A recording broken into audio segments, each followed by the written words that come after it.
Long after the smoke of shattered celestial palaces had settled, the annals of heaven whispered of a pursuit that spanned the Great Void and Youdu.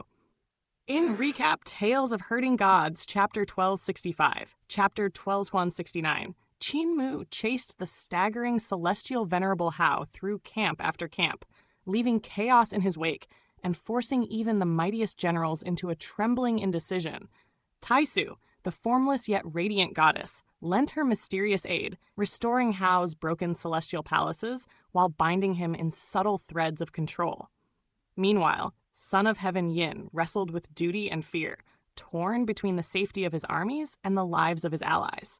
Every step, every spell, every heartbeat carries the weight of destiny. And as the dust begins to settle, one question looms over the celestial heavens. Who truly holds power when the seemingly invincible falter? And who will rise from the shadows of ruin? Imagine a battlefield where even the most revered celestial beings tremble, not before enemies of equal might, but at the relentless force of a single young cultivator. In this tale, we witness Qin Mu, the audacious prodigy, carving chaos into the heart of the celestial heavens, challenging the very icons of divine authority. The stage is set, the stakes are unimaginable, and the outcome far from certain. At the heart of this chapter, Qin Mu teams with Celestial Venerable Hao in a display of martial brilliance and daring strategy. They storm the celestial camp, a place once thought impregnable, leaving divine generals scrambling in confusion. This isn't mere destruction for spectacle, it's a masterclass in psychological warfare.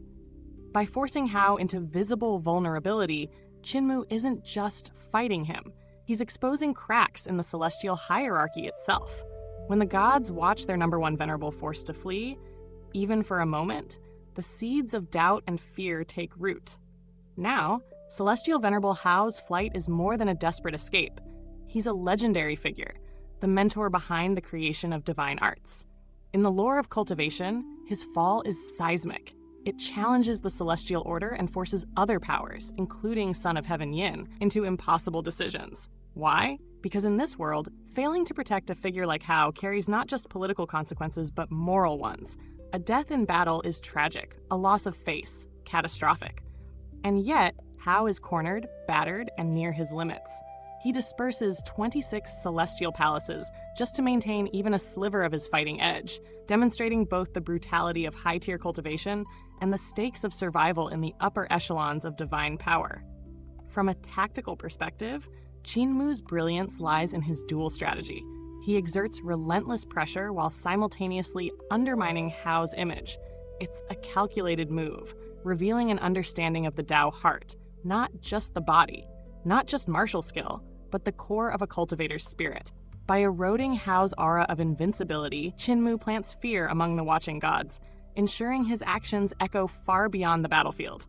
It's a technique that blends martial might with psychological mastery, a hallmark of true genius in this world. Meanwhile, Son of Heaven Yin is paralyzed by the dilemma every ruler fears: the conflict between self-preservation and loyalty. Hao's survival is key to Yin's power, yet aiding him risks exposure and further chaos.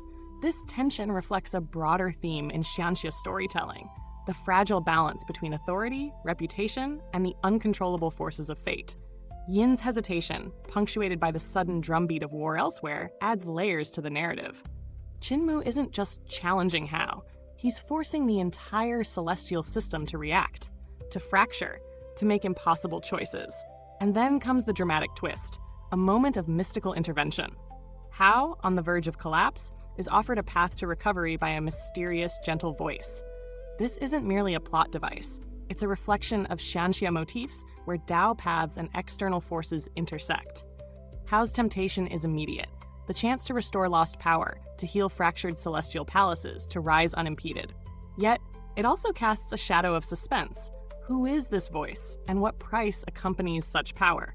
In Hao's response, we glimpse both desperation and the indomitable spirit of a cultivator whose very identity is intertwined with his Tao. From a narrative standpoint, this chapter is a masterful weaving of multiple layers. There's the visceral thrill of high-stakes combat, the intricate dance of strategic minds, and the philosophical weight of power, reputation, and legacy. Characters are not merely fighting. They are negotiating the very essence of their Tao paths and moral standings. Qin Mu's actions serve as a catalyst, shaking the celestial order, while Hao's suffering and decisions humanize the seemingly godlike, reminding us that even legends are vulnerable. Looking ahead, the implications are profound. Hao's choice, the mysterious intervention, and Qin Mu's relentless pressure will ripple across the celestial heavens. Alliances will be tested, reputations shattered, and the balance of power may tilt irrevocably. For the audience, the question lingers: can a young cultivator like Qin Mu truly redefine the upper echelons of divine authority, or will the weight of the celestial order crush even his genius? In essence, this is a chapter not about a single victory, but about disruption of power, perception, and destiny. Qin Mu's brilliance, Hao's vulnerability, and Yin's dilemma together craft a story where strategy, Tao mastery, and emotional stakes converge in a breathtaking tapestry of wuxia drama. And as always in tales of cultivation, the next step, the next choice, carries the weight of heaven itself. Imagine a power so overwhelming, so utterly beyond comprehension, that even the most venerable beings tremble at its presence. That was the scene unfolding as Celestial Venerable Hao found himself caught between life and death, and the enigmatic goddess Tai Su. In this moment, the boundaries between healing, divine authority, and sheer existential threat blurred entirely. Hao's body, battered and broken from previous battles, began to mend at a speed no mortal or immortal technique could explain. Flesh knit together, divine blood surged back, and the Tao injuries, the very fractures of his celestial essence, vanished. This wasn't medicine or a spell. It was the will of Tai Su manifesting, reshaping reality itself. For Hao, each heartbeat was a choice between survival and surrender, for calling upon Tai Su's Tao was as perilous as it was miraculous. It was a gamble with life itself, and yet his instinct to endure won over his fear of subjugation. Meanwhile, Qin Mu, ever the tactician, observed the unfolding scene with a mix of awe and calculation.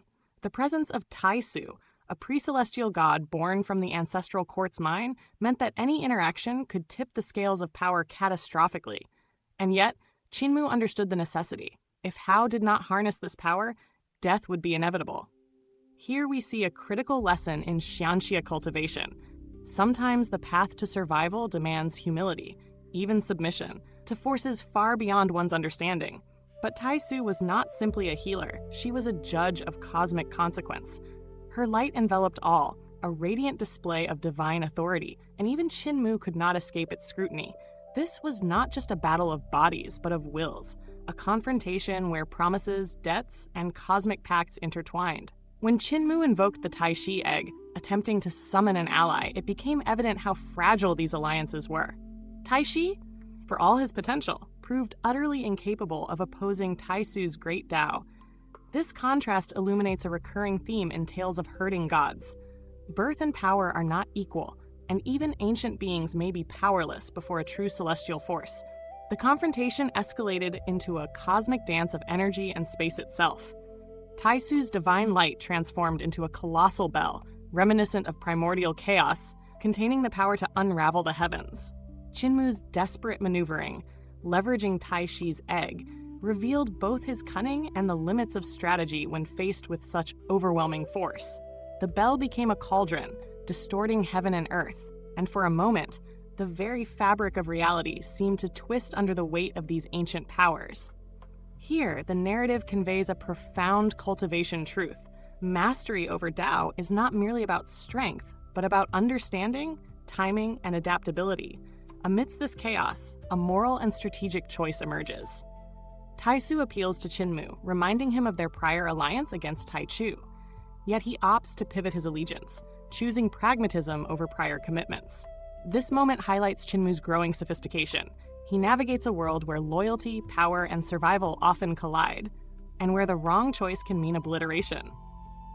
Finally, after a relentless pursuit across the battlefield, a sprawling canvas of gods, devils, and creation masters clashing, Qin Mu finds a brief reprieve. Tai Shi, confined within the egg, complains not out of malice but self-interest, revealing that even immortal entities possess the constraints of ego and mortality. The exchange is both humorous and revealing. Transcendence is rare, and most beings, even ancient gods, are entangled in worldly concerns. The aftermath leaves us with a striking reality check. Celestial Venerable Hao's injuries, though stabilized by Tai Su, are not fully healed, and the battlefield remains chaotic. This chapter isn't just about power displays. It's a meditation on the risks of relying on forces beyond comprehension, the fragile calculus of alliances, and the staggering weight of divine intervention.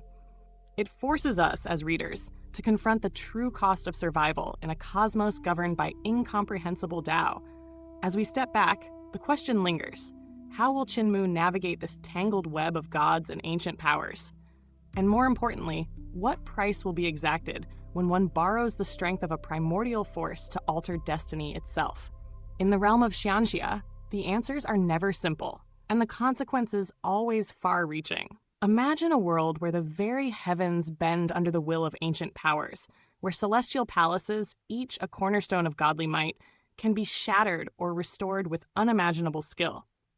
Today, we delve into one of the most intricate and tension-filled moments in the saga of Qin Mu and the legendary Tai Shi, a moment that exposes the delicate dance between power, loyalty, and the limits of even the most extraordinary cultivation. At the heart of this tale lies a question: what happens when a god, grievously wounded and incomplete, faces forces far beyond ordinary comprehension? Qin Mu confronts this reality when he considers Celestial Venerable Hao, whose destruction of 26 celestial palaces demanded monumental effort. The stakes are clear. Hao is not yet a threat, but even in a crippled state, his potential could shape the balance of power across the heavens. Enter Tai Su, an ancient god with the rare ability to manipulate and restore energy, yet still far below the level of a celestial venerable. Her role is critical. She cannot instantly resurrect Hao's full power, but she can carefully stabilize him, controlling the chaotic energy within his body and gradually restoring his celestial palaces. Now, this is where the story becomes fascinating from a cultivation perspective. Tai Su doesn't just heal, she imposes a structure upon Hao's energies, binding him subtly to her will. If Hao were to accept the 36th celestial palace, he would gain incomprehensible power. But at a cost. Tai Su's control would tether him, preventing him from ever reaching the true pinnacle of the celestial heavens realm. This is not mere combat strategy. It's a profound lesson in the balance between freedom and power, autonomy and indebtedness, a recurring theme in Wuxia and Xianxia legends. Qin Mu's internal reckoning is equally compelling. He recognizes that Hao, though formidable, is temporarily contained, and that Tai Su's intervention gives him breathing room. Here, the narrative shifts from the thrill of immediate battle to the nuance of long-term strategy. In this universe, power is measured not just by raw strength, but by the foresight to manipulate outcomes decades in advance. Qin Mu calculates that Hao will need at least 50 years to regain his peak strength, a temporal buffer that shapes the next moves in the cosmic chessboard. What's remarkable about Tai Su herself is the paradox of her presence. She embodies both formlessness and absolute authority, a being whose true nature is so alien that even Celestial Venerable Hao struggles to comprehend it. When she finally appears before him, no longer masked in familiar form, it is a reminder that in the realm of gods, appearances are illusions, and true power lies in mastery over the Tao itself. Her interaction with Hao is not simply restorative. It is a test of will, an assertion that the path to ultimate cultivation is inseparable from obedience to cosmic law. And yet, there's humor and human cunning interwoven into these divine machinations. Tai Shi, speaking through the egg, casually proposes splitting territories and plundering minds, a line that would be scandalous if spoken by a mortal. It reveals that even godlike beings possess wit, ambition, and pragmatism, a sharp reminder that the divine realm, for all its transcendence, still mirrors mortal strategies and politics. For the audience, the implications are profound. Hao's recovery under Tai Su's guidance is more than healing. It's a narrative fulcrum. The celestial palaces represent both potential and restraint, and the choices Hao and Qin Mu make here will echo across decades of cultivation, battles, and heavenly reforms. It also foreshadows tension. A god restored under external control is a god whose future actions are both empowered and limited, setting up intricate dynamics for all who interact with him. So as Hao kneels before Tai Su, accepting her authority to restore his 9 celestial palaces, we witness a convergence of themes central to Xianxia storytelling: the tension between freedom and control, the calculated patience required in cultivation, and the quiet, underlying power of beings whose might dwarfs even the greatest emperors. For Qin Mu, this is not the end of his journey.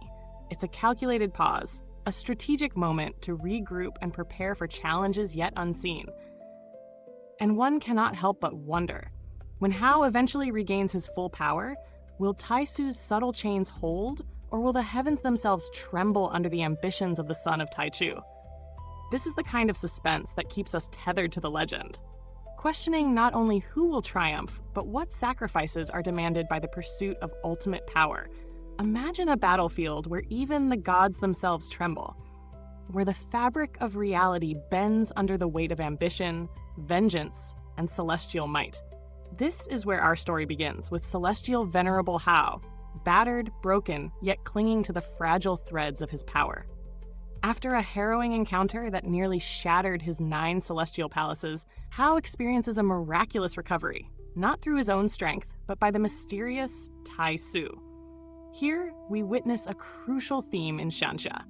Cultivation is never merely personal. It is entangled with alliances, debts, and the subtle leverage of Tao favors. Tai Su's aid comes with an unspoken price, reminding us that even gods navigate a world of reciprocity and hidden intentions. Hao's rapid healing is thrilling, yet incomplete. His primordial spirit remains imprisoned in the Grand Emperor's great overarching consciousness heaven, a stark reminder that even supreme power has limits. Without his core spirit, Hao cannot reconstruct the 26 celestial palaces he once destroyed. These palaces were not just structures. They are the very conduits of his life force, the channels through which his cultivation flows. Losing them means starting from scratch. This moment perfectly illustrates the fragility of Xianxia power. Even the mighty are bound by the rules of energy and Tao mechanics. One misstep, one broken palace, and the path to immortality collapses. Tai Su's intervention is deliberate and strategic. She restores Hao's palaces partially, but she resists forcing full recovery. This restraint reveals her cultivation wisdom. Exhaustion is real, even for a god-level being. Moreover, her request for Hao to reclaim the Tai Su mine introduces a web of interdependency. Survival, gratitude, and ambition intertwine. Here, narrative and cultivation mechanics merge. Tai Su's limitations, despite being a 4-deity-level cultivator, demonstrate that even divine power is contextual, shaped by personal reserves and the celestial hierarchy. Meanwhile, the battlefield stabilizes. Carefree Village, seizing a rare opportunity amidst chaos, strikes at the celestial heavens but retreats once reinforcements arrive. Strategically, this is more than a tactical withdrawal. It's a masterclass in understanding terrain, timing, and the psychological state of allies and enemies. The void between realms has shrunk catastrophically due to Hao's previous conflict with the Grand Emperor. Travel that once took a year now takes less than a day. A subtle yet profound shift in cosmic logistics that sets the stage for future power struggles. Back in the celestial camp, Hao's fragile state becomes a stage for political maneuvering. His weakened appearance is deliberate, a performance that masks cunning. Qin Mu, observing this, interprets the subtle game of human and divine psychology. Here we see a key Xianxia narrative motif. Power is not only in cultivation and battle, but in perception and influence. Hao's feigned weakness forces others to underestimate him, while simultaneously allowing him to manipulate loyalty and fear. The interplay between Hao, son of Heaven Yin, and the other celestial venerables showcases how personal relationships, grudges, and strategic violence are as crucial as martial skill in the celestial hierarchy. This chapter is rich with lessons about Tao mechanics and strategy. Hao's predicament underscores that the core spirit is the linchpin of cultivation. Tai Su's assistance teaches restraint and reciprocity. The retreat to the Void Bridge demonstrates strategic foresight over brute force. And the delicate dance of authority at the banquet illuminates the psychological complexity of the Heaven's elite. As the dust settles, we are left with a landscape poised on the edge of chaos and opportunity. Hao may be injured, but he is calculating. Carefree Village has proven the celestial defenses are fallible, and the stage is set for alliances, betrayals, and the relentless pursuit of power. One cannot help but wonder, In this ever-shifting battlefield of Tao and ambition, who truly holds the upper hand? And how long before the fragile peace shatters again under the weight of celestial ambition? Imagine a battlefield where the heavens themselves seem to hold their breath, where loyalty, betrayal, and unyielding power collide in ways that can shake the very foundations of the cosmos. That is where we find our heroes in this chapter of Tales of Herding Gods, a story of daring feats, hidden plots, and celestial reckonings. The scene opens with an unexpected twist. Celestial Venerable Hao, one of the most revered figures in the heavenly order, barely clinging to life after a brutal ambush. The gravity of the situation immediately sets the stage. Here is a man who commands the celestial heavens, now at the mercy of forces that would see him fall. Qin Mu steps in, the young yet formidable cultivator, whose courage and resourcefulness tipped the scales in a crisis that could have ended in catastrophic failure. His intervention isn't just a rescue, it's a bold statement of how the worthy can alter the course of fate. But let's pause to analyze what's truly happening here. Celestial Venerable Hao's injuries are not just physical. They represent the vulnerability of the highest powers. The Great Void Devil domain is a realm where even celestial beings risk treachery, showing us that in Xianxia, strength is inseparable from vigilance. Hao's plan to recover in seclusion is shattered not by brute force, but by the machinations of hidden traitors, reminding us that in these stories, the unseen hand often wields the deadliest influence. Qin Mu's response is fascinating. While others are paralyzed with concern, he acts with clarity and decisiveness, recognizing the traitors and strategically maneuvering to protect the empire. The narrative here isn't just about a physical battle. It's about understanding the subtle interplay of identity, deception, and timing. His identification of the traitors, including the trembling heavenly masters, showcases a key wuxia principle. Insight and perception often outweigh raw strength in the grand game of power. The chapter escalates when Son of Heaven Yin, tasked with overseeing vast celestial territories, faces Hao's righteous wrath. What follows is an epic confrontation that is as much about cultivation and divine authority as it is about moral duty. Hao's palm, infused with the might of his recovered celestial palaces, threatens to obliterate Yin, but the truth lies in the invisible assistance from Tai Su, a hidden ally ensuring balance. This moment highlights a recurring theme. In Xianxia, mastery is not just about personal power, but about alliances, timing, and the wisdom to know when to strike. Emotionally, this chapter delivers a powerful study in conflicting loyalties. Hao's fury toward Yin is tempered by understanding, showing that even divine anger can be tempered by empathy and recognition of duty. Their eventual reconciliation is poignant, a reminder that in tales of immortals, bonds of friendship and respect are often as potent as the most fearsome martial technique. Qin Mu's delight and commentary, mischievous yet insightful, adds a layer of human observation, a bridge between the audience and these larger-than-life figures. From a cultivation perspective, we witness the complexity of using partial recovery to amplify power. Hao's ability to channel the force of 18 celestial palaces while still wounded is a strategic marvel. It teaches us that in Xianxia, the mind, preparation, and timing can magnify raw ability far beyond what brute strength alone could achieve. Every movement, every glance between characters, is laden with potential consequences, highlighting how even subtle acts can trigger cosmic ripple effects. As we close this chapter, we are left with a scene of triumph intertwined with tension. Hao and Yin, reconciled but bloodied, exemplify the delicate balance of justice, duty, and friendship. Qin Mu, ever the observer and participant, reminds us that these celestial dramas are both deeply personal and universally consequential. And just as the audience exhales with relief, a question lingers. What next betrayal? What unseen threat will push our heroes to the limits of both their skill and their hearts? In the world of Tales of Herding Gods, every victory is a prelude to new trials, every act of loyalty a test of wisdom. And in this chapter, we witness not just the clash of power, but the enduring spirit of those who dare to stand against fate itself.